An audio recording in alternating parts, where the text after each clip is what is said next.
Bonjour à tous, bonjour les amis, j'espère que vous allez bien. On accueille Antoine et Ludovic de Fragment pour nous parler de leur projet donc en immobilier fractionné, premier projet chez Fragment, et pour nous dire aussi que très probablement, on va voir si ça va arriver, mais le crowdfunding pourrait avoir de gros soucis, il pourrait s'écrouler. C'est ça? J'ai bien compris, Antoine? On va en parler, ouais, on va en parler. Alors, commençons par présentez-vous un petit peu, présentez Fragment. Ensuite, on parle un petit peu du crowdfunding et on parle du projet que vous proposez sur votre plateforme. Ouais. Ok, je commence Antoine. Vas-y, Ludo. Je suis Ludovic de Jouancourt, je suis cofondateur de la startup Prelo et maintenant de Fragments. Prelo, c'est une startup qu'on a lancée en 2021 avec mon associé Sébastien, qui permet de devenir propriétaire plus facilement de sa résidence secondaire avec un concept de coachat très innovant. On a levé 15 millions d'euros et on a étendu notre proposition de valeur sur l'accessibilité immobilière côté acquéreur, d'une part avec le rachat de la société Je rêve d'une maison en janvier et maintenant avec le lancement de Fragments qui permet d'investir dans l'immobilier à partir de 50 euros. Je laisse Antoine se présenter. C'est ça. Bah, Antoine, du coup, je gère toute la dimension plutôt opérationnelle, on va dire, de Fragments. Je peux donner un petit peu de contexte aussi sur la jeunesse Fragments. Je pense que c'est pertinent d'apporter un peu de contexte là-dessus. En fait, c'est vraiment le contexte économique difficile qu'on connaît depuis la pandémie qui nous a poussé à venir créer cette marque d'immobilier fractionné pour venir répondre aux nouveaux enjeux qui se dessinent. Je dirais il y en a deux voire trois, même le besoin d'accessibilité. Euh, c'est plus compliqué de se faire financer aujourd'hui, on le sait. Tout le monde ne peut pas investir en immobilier en direct parce que c'est trop cher aussi, parce que c'est trop complexe, surtout sur les classes d'actifs les plus intéressantes. Deuxième besoin aussi qu'on vient traiter, c'est euh, besoin de venir surperformer l'inflation, je dirais, avec des rendements attractifs. Et troisième besoin peut-être de sécurité aussi, avec un risque maîtrisé, ce qui est plus vraiment le cas aujourd'hui avec le crowdfunding traditionnel. Je pense que Ludo se fera un plaisir de répondre à cette Alors, question-là. qu'est-ce qui Voilà se un petit peu passe? le Qu'est-ce qui genèse. se passe sur le crowdfunding? Qu'est-ce qui va se passer? Apparemment, vous me faites peur là. Expliquez-moi un petit peu. Alors, en fait, faut déjà savoir bien précisément ce qu'est le crowdfunding. Pour rappeler, le crowdfunding, c'est un mécanisme qui permet d'émettre une obligation pour financer les fonds propres d'une opération de développement. Le standard du marché qui est devenu le crowdfunding en France, c'est que la majorité des opérations financées, c'était les fonds propres des promoteurs. Donc, en gros, un promoteur, il a besoin de financer la construction et la commercialisation d'un projet. Il va voir une banque, la banque lui dit, bah, j'ai besoin de la banque lui dit, je te finance 80%. Par contre, les 20% résiduels, je veux que tu apportes tes fonds propres. Mais là, les promoteurs, ils veulent faire plus de projets en même temps et limiter le rapport en fonds propres. Donc, ils allaient voir les plateformes de crowdfunding pour leur dire, ces 20% de fonds propres, tu me les finances avec un coupon de 10, 11, 12, 13% qui est restitué aux investisseurs. Et lui n'avait plus qu'à apporter 10% des 20%, c'est-à-dire 2%. Donc il arrivait à multiplier son nombre d'opérations. Et donc, il faut savoir que le crowdfunding, à l'époque, a été pricé sur, d'une part, le risque.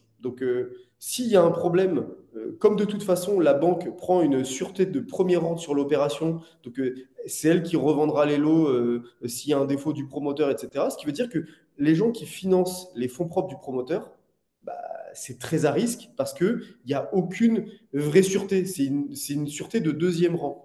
Mais c'était pricé très cher en fonction de ce risque-là, à une époque où le prix de l'immobilier ne faisait que monter, on était en plein boom immobilier, il y avait zéro risque. Sauf qu'aujourd'hui, on se retrouve dans une situation où, en ce moment, il y a des gros promoteurs nationaux qui ne vendent plus d'immobilier. On connaît des noms de promoteurs, moi je connais des noms de promoteurs qui ont des dizaines de milliers de lots à vendre chaque année. Là, en ce moment, au mois de septembre, ils ont vendu zéro lot. Sauf qu'on sait que la mécanique, Que dire des projets avec des hypothèques de premier rang et que dire des plateformes qui existent parfois depuis plus de 10 ans sans aucun défaut? bah, même si tu as une hypothèque de premier rang et que la structure opérationnelle d'une opération de promotion immobilière, c'est que tu vends les premiers lots.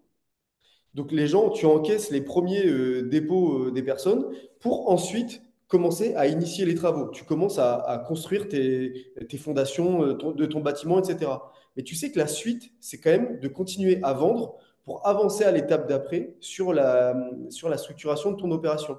Et donc, même si tu as une sûreté de premier ordre, si tu n'arrives pas à terminer ton projet, à livrer ton projet, qu'est-ce qui se passe? Que dire Qu'est-ce des, que... que dire des projets où il n'y a pas de travaux, des purs achats-reventes? Que dire Ah des ben, projets où les travaux représentent 2% du prix de revient parce qu'il s'agit juste de mettre un coup de peinture? je vais te le dire. Imagine, tu fais un achat-revente basé sur un prix estimé. T'as pas forcément, tu vois, je ne vais pas étudier chacune des opérations, hein, mais tu as un prix estimé basé sur, moi j'ai négocié un prix, sauf qu'on est en plein retournement de marché immobilier en ce moment. Tu peux avoir des décotes de 10 à 20% à un trimestre. Donc il suffit que tu aies une période de DIA au moment où tu négocies l'acquisition de ta propriété, donc c'est 3 mois une période de DIA, tu peux avoir un retournement de 20% sur le marché à ce niveau-là. Donc du coup, la banque de toute façon va se payer sur le financement. Ouais, qui va casquer? Bah, ceux qui vont casquer, c'est ceux qui ont financé les fonds propres. Donc, moi, je te prends des exemples. Il y a Que la dire construction. que dire des projets où il n'y a pas de financement bancaire? Que dire des projets qui sont dans des localisations qui restent dans Alors, le sud-est, par exemple, qui restent en augmentation, où je les suis prix continuent d'accord avec d'augmenter? toi. Je suis d'accord avec toi. Mais d'un coup, il y a, on est dans le petit 10%, voire 5% des opérations disponibles qui sont proposées sur les plateformes de crowdfunding. Donc, il faut vraiment être très, très précis quand on choisit les opérations dans lesquelles on met Ouais. son argent. Bah, c'est ce qu'on fait en fait c'est ce qu'on fait du côté analyse. On sélectionne les projets. Ok, donc j'entends des arguments. Alors ça, c'est pour le crowdfunding. Ok. Bon, il y a des risques, etc. L'immobilier fractionné que vous proposez, il rentre pas dans il n'y a pas ces mêmes risques? Alors, Antoine en parlera bien mieux que moi, mais nous, le choix qu'on a fait, c'est de se dire que quand on fait une analyse macroéconomique de ce qui se passe en ce moment sur l'immobilier, on se rend compte que le retournement global est motivé et drivé par la réduction de la capacité d'emprunt des acquéreurs. La demande est drivée par les acquéreurs et majoritairement par les acquéreurs qui vont avoir recours au crédit. Et si je grossis vraiment le trait, ce sont majoritairement aujourd'hui des primo-accédants. Donc, ce qui veut dire que le marché immobilier qui se retourne aujourd'hui, c'est avant tout un marché de primo-accédants. Donc, c'est-à-dire les petites surfaces à petite capacité d'accueil dans les grandes villes en haute tension de logement. En revanche, si tu regardes spécifiquement les marchés immobiliers qui sont considérés comme des marchés plus premium, plus haut de gamme, c'est-à-dire qui parlent à une audience qui est en mesure d'acheter de l'immobilier sans avoir recours au crédit, donc des gens qui ont déjà remboursé leur résidence principale, qui sont proches de la retraite, qui ont constitué de l'épargne, etc. Donc de l'immobilier un peu plus structuré. Il y a moins de retournement de marché, voire même il y a encore de la prise de valeur qui est en train de se structurer aujourd'hui. Nous, on a voulu protéger le capital de nos clients en se positionnant spécifiquement sur cette classe d'actifs-là. Alors, on va regarder justement votre projet. On va jeter un petit coup d'œil. Ok, donc on a votre projet. Vous voyez mon écran là? On voit Ouais, ton écran. Ok. voilà, c'est du bien. Alors, présentez un petit peu le projet. Et puis j'ai une question après la présentation. C'est, bon, on a parlé des taux de rendement aujourd'hui sur le crowdfunding. C'est vrai qu'on atteint du 12, 13, ils ont même tendance à monter. Là, essayez de nous expliquer par rapport à un investisseur lambda, pourquoi ça c'est intéressant d'investir à un rendement de 6 ou 7% quand on peut investir sur du 12 ou 13. Ouais, je peux présenter le projet. Vas-y. C'est une longère qui est située à 1 heure de Paris, qui est entièrement rénovée. Il y a un coût total d'acquisition, on l'achète à 384 000 euros. Je pense qu'il y a un point important aussi à mettre en avant, c'est qu'on l'achète bien déjà, ce qui est la base d'une bonne opération, je dirais. C'est un bien qu'on va exploiter en location courte durée.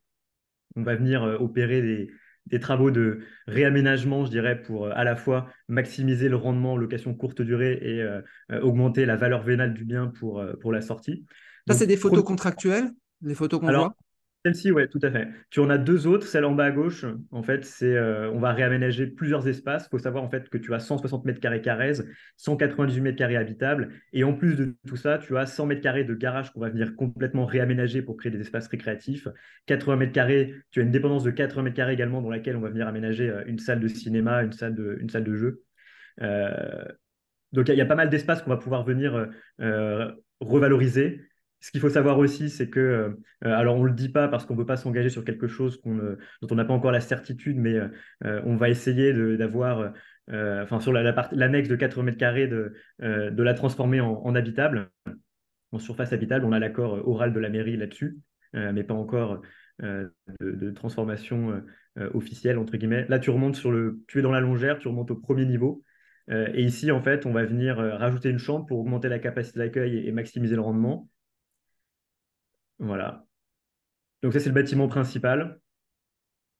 Ici, il y aura donc une cinquième chambre. Et si tu vas un petit peu plus loin, on va créer également une autre chambre aussi, là encore, pour maximiser le rendement. Euh, Premier élément intéressant donc, sur cette longère, en fait, c'est sa localisation en tant que telle, puisque tu es à 1 heure de Paris. Donc, c'est très accessible pour la location courte durée. Tu sais que tu vas être capable d'avoir des rendements qui sont relativement lisses et relativement élevés toute l'année. Deuxième élément, c'est qu'on a une excellente maîtrise des charges sur cet actif-là, puisque l'isolation a été entièrement refaite partout et on a un excellent DPE, on est en B.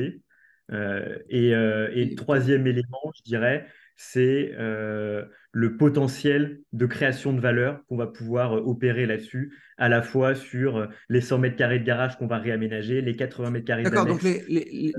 ok, donc il va y avoir des travaux. C'est un investissement locatif, c'est-à-dire que les investisseurs vont toucher un rendement une fois que les travaux seront finis par les loyers qui seront des loyers de location court terme, location touristique. On est à 20 km de Chartres.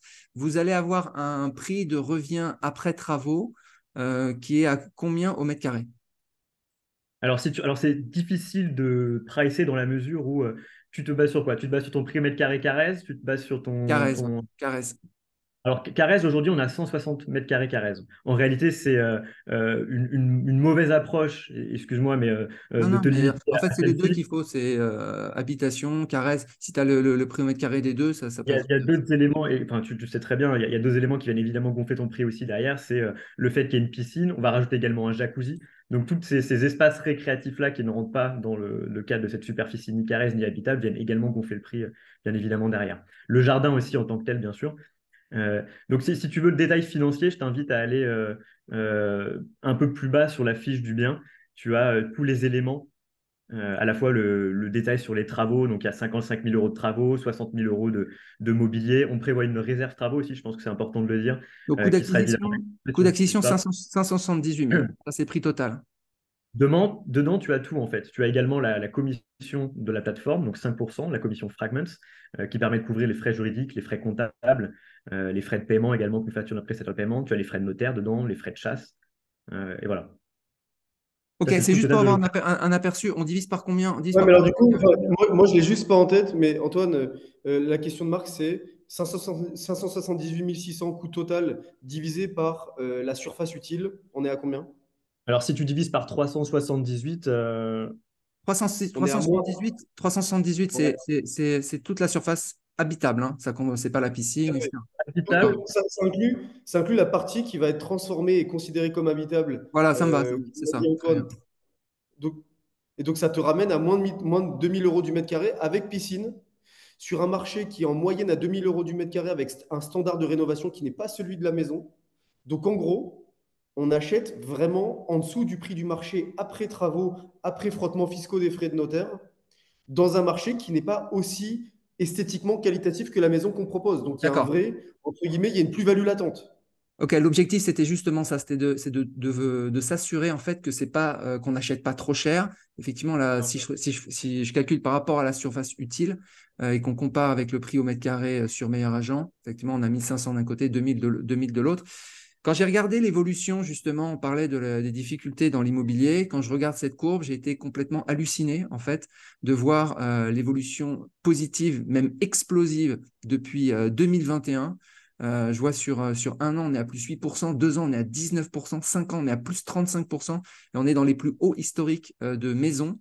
Comment on explique ça? Parce que cette courbe, je l'ai vue sur aucune ville. Pour te dire, j'analyse beaucoup de villes, mais je l'ai vue. Alors, en fait, je vais te le dire parce qu'en fait, nous, c'est un segment d'immobilier qu'on connaît très bien. En fait, cette commune s'inscrit dans la même tendance que plusieurs communes à proximité de Paris. C'est-à-dire que en 2021, il y a eu une accélération de la compréhension des citadins que leur qualité de vie dans des petits appartements clos à Paris ne fonctionnait pas. Ce qui veut dire qu'il y a eu une vraie tendance à vouloir s'exporter à la proximité de Paris pour acheter des mètres carrés pas chers qui sont en plus rentables quand on n'est pas là. Et donc, nous, c'est ce qu'on fait chez Prélo, c'est maintenant également ce qu'on fait chez Fragment. Mais il y a un autre paramètre beaucoup plus macroéconomique qui vient accélérer le mécanisme. C'est qu'il y a eu la publication des nouveaux PLU, PLUI, avec des énormes limitations sur les coefficients d'occupation des sols, qui fait que aujourd'hui, et je te le dis très clairement, et c'est un mécanisme auquel il faut être très sensible, la maison individuelle est en train de devenir un produit de luxe. Dans les années 90-2000, on produisait 150 à 178 000 maisons individuelles chaque année. Aujourd'hui, on est plus proche des 35 000. C'est-à-dire que sans réduction de la volonté des consommateurs d'acheter une maison individuelle, la capacité à réellement en produire, parce que la rentabilité qu'arrivent à en sortir les promoteurs, est très très faible. Ce qui veut dire que ça devient un peu ces produits de luxe que tout le monde n'est pas capable de s'offrir. Et c'est aussi dans cette tendance de volonté de bien acheter, proposer une plus-value latente, mais aussi une valorisation à très long terme, qu'en fait on propose ces biens sur la plateforme Fragments. D'accord. Ok. Si je regardais le prix au mètre carré sur la surface Carrez, il y a quasiment une différence de 2, ça veut dire qu'on serait peut-être à 2000, à 3000, on serait à peu près à 3000 euros du mètre carré. C'est juste pour avoir un petit calcul. Ok.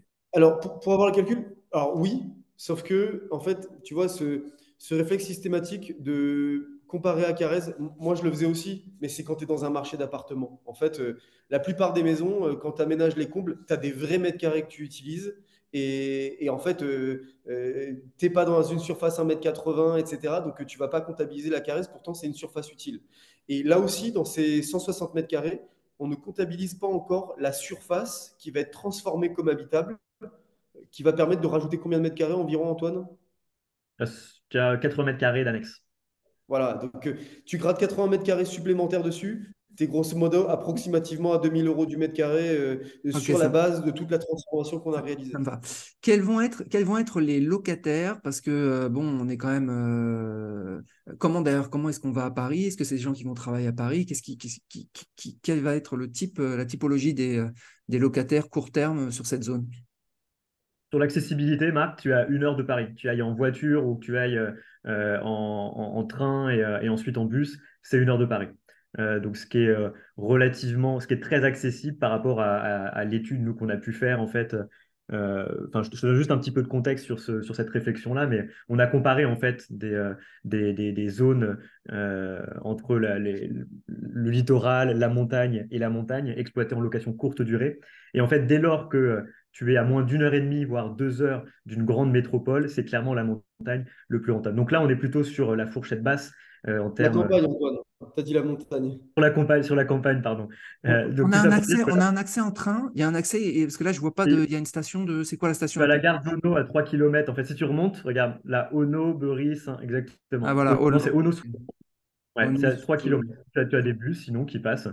Euh, mais encore une fois, si tu veux, Marc, ça, c'est une thèse d'investissement qu'on a déjà pu nous éprouver sur la marque Prélo, sur d'autres typologies d'actifs qu'on a en gestion dans notre portefeuille. Donc, on sait que ça fonctionne et là, on sait que ça fonctionnera d'autant plus qu'on est relativement plus proche de Paris.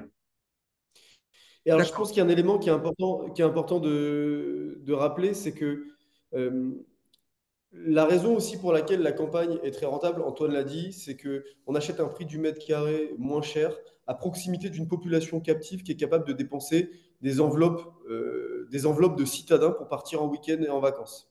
Deuxième point, c'est qu'il y a un niveau de saisonnalité très faible. Tous les week-ends sont éligibles à un moment en famille, donc à des niveaux de réservation sur la propriété.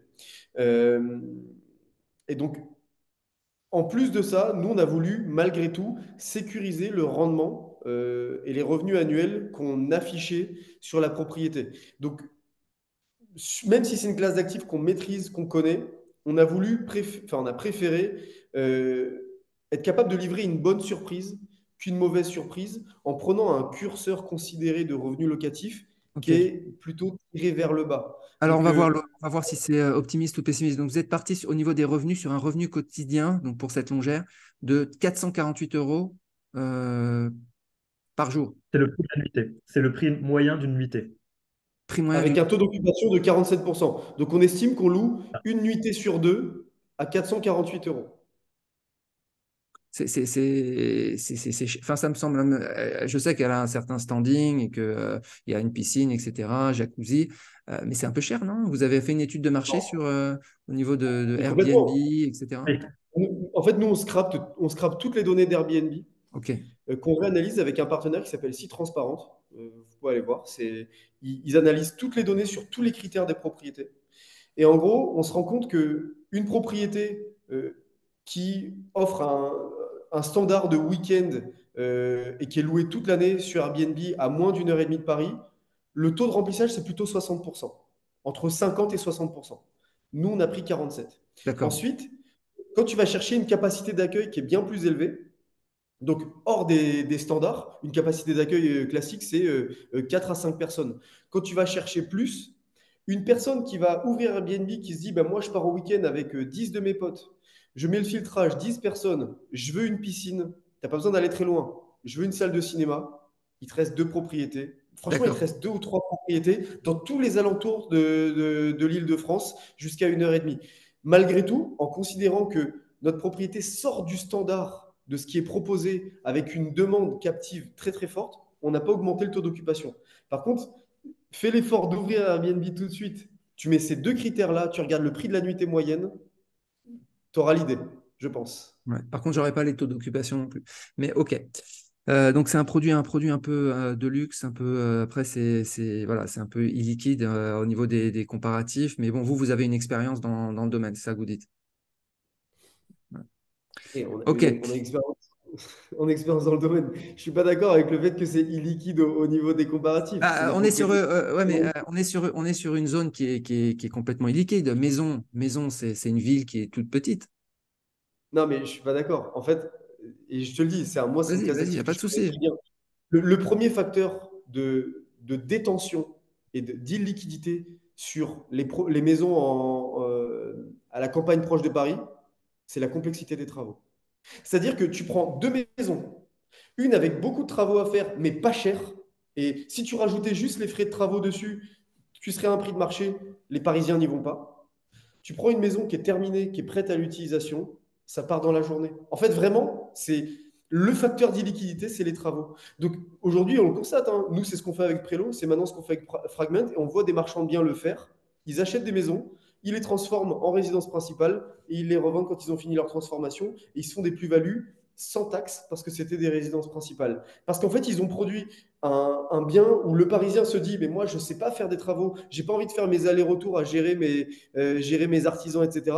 À un bien, bah, tu rentres dedans, tu poses tes valises. Mais à ce moment-là, ça veut dire que les projets de crowdfunding qui sont faits dans la zone de Chartres, et on en a d'achat, rénovation, revente ou de construction à 12%, bah, ils existent et ils sont aussi valables avec les mêmes arguments. Alors pourquoi Oui, mais investir alors, sur... je suis d'accord. Mais je suis d'accord avec toi. Tout à l'heure, je défonçais pas tout le crowdfunding. Je défonçais le crowdfunding promoteur. Et par contre, si tu as des biens comme ça à Chartres, bah, des opérations comme ça à Chartres en crowdfunding, c'est hyper intéressant. Mais ce qu'il faut rappeler à tes auditeurs, c'est qu'ils n'investissent pas dans l'immobilier. Ils investissent dans un produit financier qui permet à un promoteur de financer son opération, ce qui est très, très différent. C'est très différent. Alors là, le contrat qu'on a sur ce projet, ce sont des obligations classiques avec des hypothèques de premier rang, c'est-à-dire des contrats qui sont similaires en fait à ceux qu'on a sur le crowdfunding. À ça qu'on rajoute qu'il y a le rendement qui dépend en fait des locations. On peut Tout à présenter comme fait. ça? Ouais. Oui, tout à fait. C'est un abus de langage de ma part quand je dis qu'on investit directement dans l'immobilier. Ce n'est pas le cas. Évidemment, on investit dans une obligation. Cette obligation nous oblige, nous, en tant que gestionnaire, à restituer un rendement à nos investisseurs. Par contre, effectivement, la sûreté, c'est une sûreté de premier rang, c'est-à-dire un nantissement sur les parts de la société qui détient le bien. Et donc c'est un parallèle de vraie propriété, d'une certaine façon. Ouais, on pourrait avoir ce projet en mode crowdfunding où on l'achète au prix que vous avez donné, vous faites les travaux, il va faire une plus-value et on décide de le revendre. Sauf que la sortie ici, ça va être pas une sortie en revente, ça va être une sortie en location, donc sur une très longue durée. D'ailleurs, c'est des obligations qui sont de quelle maturité? de 8 8 ans. ans. Ok. Ok. Mais alors Question. du coup, enfin, Dis-moi, dis-moi. je suis très intéressé par le projet dont tu me parles à Chartres. Opération d'un promoteur qui fait, ou d'un marchand de biens qui fait de l'achat-revente avec une garantie de premier ordre pour 12%. Ouais. Franchement, envoie-moi, je vais y mettre mon Voilà. argent, Je hein. crois que du côté de Upstone, ils sont spécialisés sur toute la région parisienne et sur Chartres notamment. J'ai en tête des. On a des projets, on a même des projets à Paris, on a des projets en région parisienne tout le temps, dans les Yvelines, etc. Donc, mais ok, on continue. Donc, pourquoi j'investirais? Donc là, on est sur des rendements locatifs, donc sur voilà, les nuitées, on a vu 448 avec un taux de remplissage 46%, etc. Ça nous donne un rendement estimé un TRI, voilà. C'est quoi? C'est 7,11%, c'est celui-ci. Ça inclut uniquement le rendement locatif ou ça inclut aussi une appréciation du capital, Il y a celui-là? deux choses différentes. Ouais. Tu as le rendement estimé qui est de 6,51% qui, lui, découle exclusivement de l'exploitation du bien en location courte durée.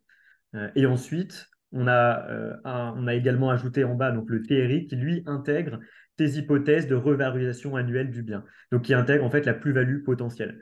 Et là-dessus, nous, on a été plutôt très honnête et conservateur, je dirais, puisque si j'imagine que tu connais l'écosystème, et si tu t'amuses à aller sur le site d'autres acteurs, ils vont te vendre des TRI à 9-10% avec des multiples à 1,5, 1,6, 1,6 sortis de leur chapeau magique sans qu'on connaisse cette hypothèse de revalorisation. Alors, Euh, hypothèse de revalorisation, là j'ai changé, donc ça c'est bien le calculateur que vous avez mis. J'ai mis une ça, hypothèse de revalorisation à 0%, c'est-à-dire aucune évolution du marché. Et j'ai un TRI de 5,6, de 5,6%. exactement, c'est ça. D'accord, ok. Alors, Alors, Marc, Euh, je me ouais. permets une parenthèse parce que je pense que c'est important. Euh, Tu peux recliquer sur l'onglet Meilleurs agents sur lequel tu étais tout à l'heure, s'il te ouais, plaît? Parce que je pense que c'est important. tu vas montrer Euh, la courbe. ah bah, elle est Ah importante. ouais, bah Enfin, je non, pense c'est qu'elle est sûr que si je importante. continue cette tendance, vas-y, dis-moi. Regarde, donc là, en 5 ans, ça fait plus 35%. Mon calculateur sur Fragments te permet de mettre que plus 5%. Imagine si tu mettais plus 35. Moi, je mets juste ça, Alors, tu vois, c'est alors, important. je vais me faire l'avocat du diable, mais effectivement, là, on a quelque chose d'explosif. On peut continuer la tendance, et à ce moment-là, ça continue de faire 35%, mais on peut aussi regarder par période. Et si je regarde une longue période quand même de 2015 à 2020, on est en diminution. De 2018 à 2021, on est flat, on est à 0%. Et là, il y a une explosion qui est phénoménale. D'accord. Alors, Alors, je pense que l'avenir, c'est hyper on sait important. pas ce qu'il est fait, hein. Et c'est pour ça que nous, on n'a jamais mis plus 35%. Ouais. On est plutôt honnête. On a mis de mémoire une moyenne de 2% de valorisation. D'accord, c'est Il est pas assez. important de rappeler que Ouais. c'est pas énorme. 2%, c'est à peine l'inflation moyenne sur les Ouais. 15 dernières années. Euh, je pense qu'il est important de rappeler que les performances passées ne veulent rien dire en ce qui concerne les performances futures. Par contre, on a réussi, et c'est notre métier, d'expliquer les facteurs macroéconomiques qui montreraient que cette classe d'actifs puisse vraiment se valoriser dans le temps. Là où ce n'était pas forcément le cas depuis 2021, enfin avant 2021. Maintenant, on a des facteurs macroéconomiques. Et typiquement, je t'ai parlé du fait que la maison individuelle devient un produit très très rare, que l'accélération du télétravail et la densification des grandes métropoles fait que bah, les gens ont besoin de beaucoup plus d'habitations en campagne et non densifiées, alors qu'en fait, il y a des limitations à la construction. Donc je pense que c'est des paramètres qui rassurent aussi dans la logique d'investissement.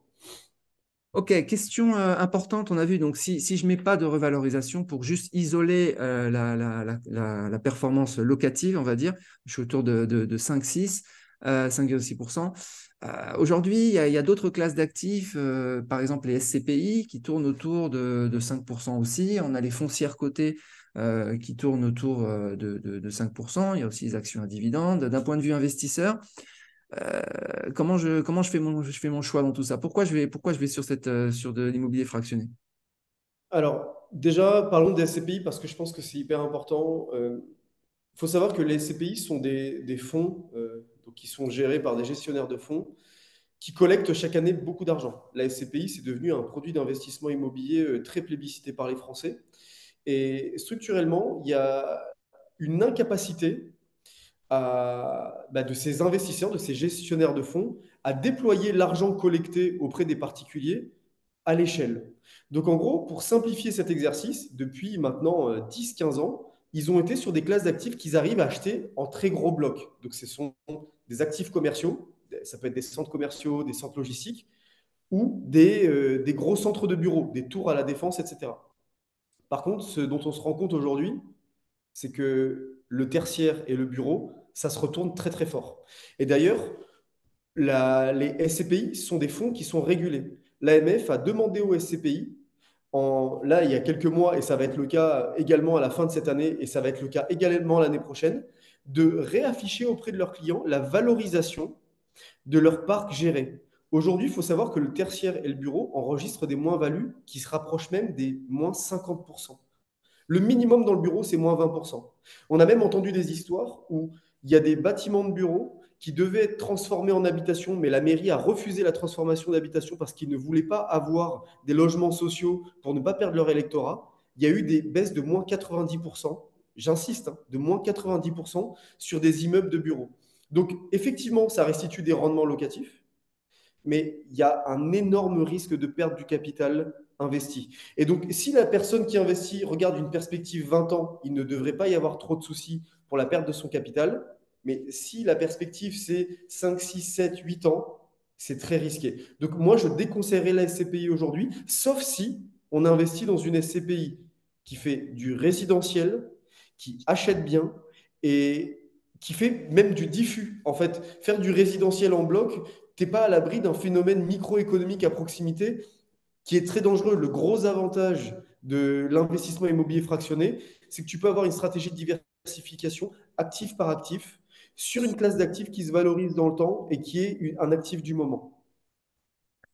Ok, alors pour l'info, il y a déjà eu des revalorisations sur les SCPI. On a déjà eu des baisses sur certaines SCPI. C'est vrai que ça a frappé violemment les bureaux. Il y a certaines résidentielles qui s'en sortent un petit peu. Mais il y a aussi peut-être des bonnes affaires à faire aussi du côté, maintenant, vu que les rendements montent un petit peu, vu que les prix des parts baissent. Mais effectivement, j'entends les arguments. Ok, très bien. Donc, un petit récapitulatif. Donc, ticket, on est sur 50 euros de ticket. Fiscalité, on est quoi? C'est de la flat tax à 30%, classique? Ça dépend des revenus annuels de l'obligataire. Mais c'est, je pense, 9 fois sur 10, ça va être de la flat tax, sinon c'est du barème progressif. Si c'est D'accord. moins de Ok. revenus annuels. Ok, très bien. Vous voulez rajouter quelque chose? Non, je pense qu'on a fait le tour. Ouais, c'est Ok. bon. Bon, je sais pas encore s'il y a un petit bonus. S'il y a un petit bonus, je le mettrai en description en dessous de la vidéo. Bah écoutez, ça m'a fait très plaisir. Première fois que vous intervenez sur la chaîne. Et puis voilà. Le projet, ah oui, le projet est déjà disponible. C'est-à-dire, on peut déjà investir Le dessus. projet est disponible. Tout à Exactement, fait. ouais. Donc je C'est mettrai ça. tous les liens en description comme d'habitude. Très bien. Bah, je vous souhaite une excellente journée Merci et à Marc. bientôt. Ciao. Merci Bonne journée beaucoup, à Marc. bientôt. Salut. Ciao.